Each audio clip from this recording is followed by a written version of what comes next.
Well, tonight, Governor Wes Moore is responding to a letter from a Baltimore City juvenile crime victim. In it, a Federal Hill man recounts the brazen attack that left him with permanent vision loss.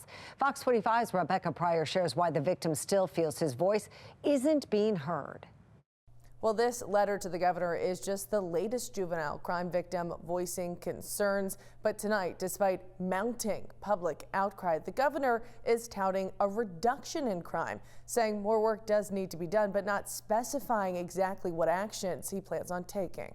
Fast but forceful. It was a life-altering strike. It's been really devastating. Last November, longtime Federal Hill resident John Berardi approached by a group of suspected teens while he was walking home with a box of pizza. First, they steal his food. Then, as he's attempting to flee, one of them senselessly hitting him over the head with a metal pole, fracturing his nose, tearing his iris, and leaving a hole in his retina. Recovery is going to be pretty bleak. The gash on his forehead now healed, but doctors say even with surgery, his eyesight will never be the same.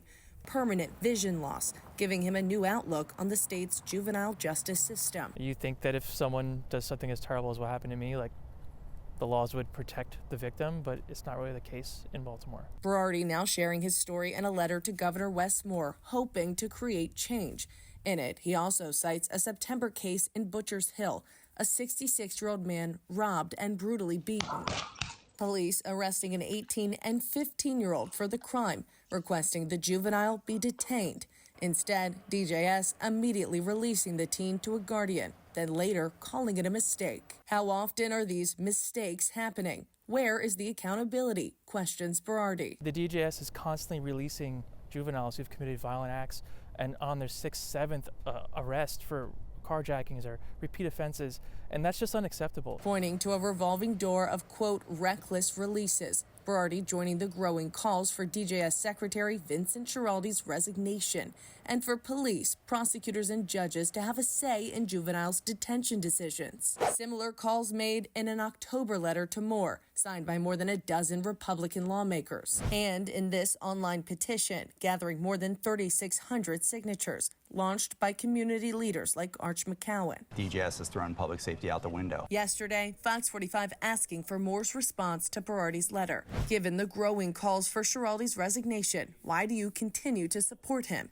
And how many more innocent people must be affected before you and the General Assembly take action on juvenile crime? The governor's office not directly answering our questions, but did send a statement saying he has taken action, although there is still more work to be done, before going on to tout a reduction in homicides, non-fatal shootings, and car thefts by adults and juveniles. What wasn't mentioned? Baltimore police reporting juvenile carjackings up 233% and robberies up nearly 50% in 2024.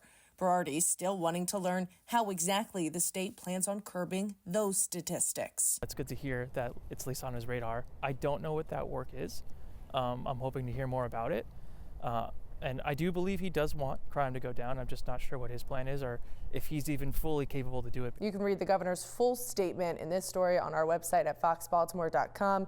In the meantime, in addition to direct answers, Berardi is also still waiting for an arrest in his case. Metro Crime Stoppers are offering a $2,000 reward for anyone with information that could help lead to an arrest. Reporting in Baltimore, Rebecca Pryor, Fox 45 News. I'm Kai Jackson. Thank you for watching. Here's another video to watch. Also, please take a moment to subscribe to our channel.